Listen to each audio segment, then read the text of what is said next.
eu tenho um chamado. A você que me assiste, paz seja convosco. Eu quero deixar uma palavra de Deus para o seu coração que se encontra aqui no livro de Neemias. Uma história tremenda, eu tenho certeza que Deus vai falar contigo nesta hora, amém? E diz assim no capítulo 1 de Neemias, as palavras de Neemias, filho de Acalias, no mês de Quisleu, no ano 20º, estando eu na cidade de Suzã, veio Anani, um de meus irmãos, com alguns de Judá. Então lhes perguntei, pelos judeus que escaparam e que não foram levados para o exílio e acerca de Jerusalém. Disseram-me, os restantes que não foram levados para o exílio e se acham lá na província, estão em grande miséria e desprezo. Os muros de Jerusalém estão derrubados e as suas portas queimadas. Tendo ouvido estas palavras, assentei-me, chorei e lamentei por alguns dias. E estive jejuando e orando perante o Deus dos céus. Olha que interessante. Neemias recebeu uma triste notícia a respeito da cidade dele e aquilo trouxe um abatimento, muita tristeza para o seu coração. E todos nós, com certeza, recebemos em algum momento da nossa vida uma notícia, alguma coisa que nos deixa tristes e abatidos. E é interessante observar a atitude de Neemias, porque ele recebeu essa triste notícia e aqui diz que ele se assentou e chorou. Então é normal a gente chorar, se entristecer por alguma má notícia, por alguma informação triste que chega até nós. Não tem problema nenhum, pode chorar. Faz parte da nossa vida, do nosso emocional e do nosso processo mesmo de viver. Não tem problema nenhum você chorar. Só que Neemias, ele diz aqui que ele lamentou e chorou por alguns dias. Aí diz assim, e estive jejuando e orando perante o Deus dos céus. Você já chorou, você já lamentou, você já se entristeceu, está tudo certo. Mas agora chegou o momento de você se colocar na presença de Deus. Você apresentar diante de Deus as suas petições através da oração. Nós não devemos ficar só tristes e abatidos com determinadas situações da nossa vida. Mas nós devemos ir para a presença de Deus, buscar por um milagre que só Deus pode fazer. Ele é o dono do milagre. Nas mãos dele está todo o poder. E ele pode mudar a nossa vida, a nossa história, ou uma situação que esteja trazendo tristeza para o seu coração. E foi isso que Neemias fez. E aí no capítulo 2, olha que interessante. Ele se entristeceu, mas depois ele jejuou e orou. E aí Deus entra com um milagre. O que nós precisamos muitas vezes é de um milagre na nossa vida. E Deus é o dono do milagre. Olha que interessante. Capítulo 2 diz assim, no mês de Nisan, no ano 20º do rei Artaxerxes, uma vez posto o vinho diante dele, eu o tomei para oferecer e lhe dei. Ora, eu nunca antes estivera triste diante dele. O rei me disse, por que está triste o teu rosto, se não estás doente? Tem de ser tristeza do coração. Então temi sobremaneira. Olha que interessante, aqui já começa um milagre. O rei reparando num funcionário seu. Isso é só Deus que pode fazer. Aonde que um rei vai se preocupar com a aparência do seu funcionário, se está triste, se está alegre, se está abatido, se não está?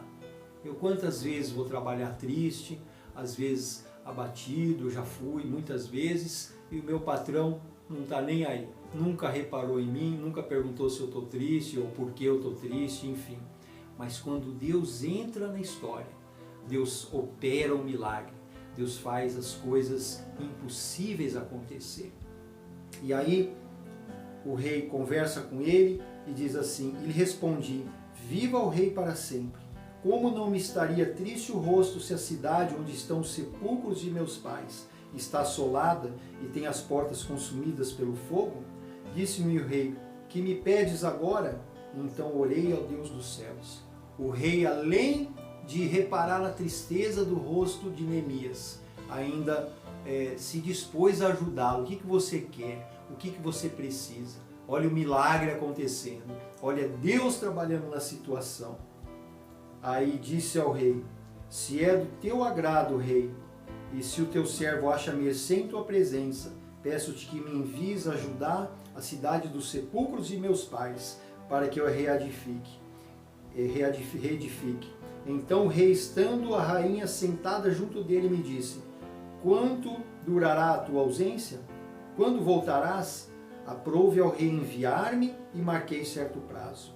E ainda disse ao rei: se o rei parece bem, deem-se-me cartas para os governadores da além do Eufrates, para que me permitam passar e entrar em Jerusalém. Como também carta para Asaf, guarda das matas, do rei, para que me dê madeira para as vigas das portas da cidadela, do templo, para os muros da cidade e para a casa em que deverei alojar. E o rei me deu, porque a boa mão do meu Deus era comigo. Olha que coisa maravilhosa. O rei ajudou Neemias. O rei que tinha o poder ali, era o rei daquele local, daquela cidade, enfim, daquele império.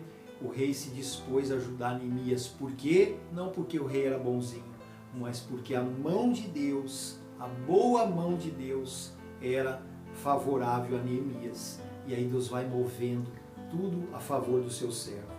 Então fui aos governadores da além do Eufrates e lhes entreguei as cartas do rei.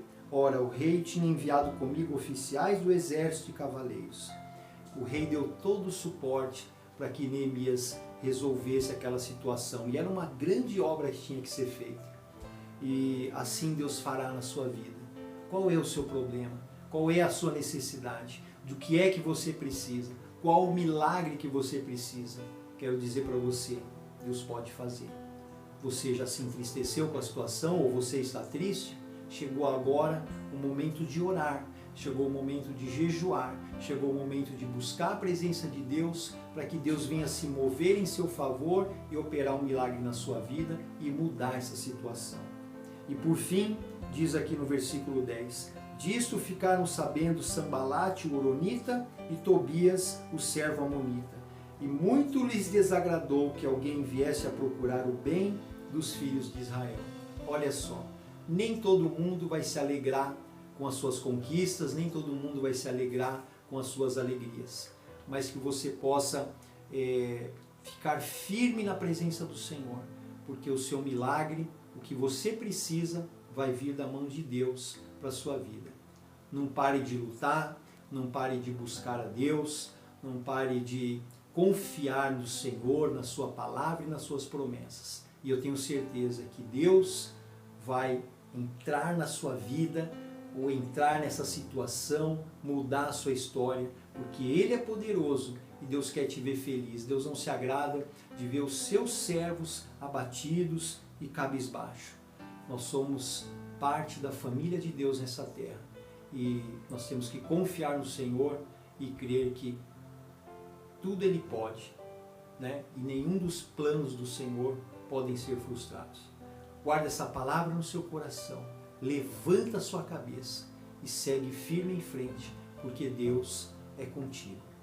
Que você guarde essa palavra, que Deus te abençoe, que você tenha uma ótima semana e fica na paz do Senhor. Amém?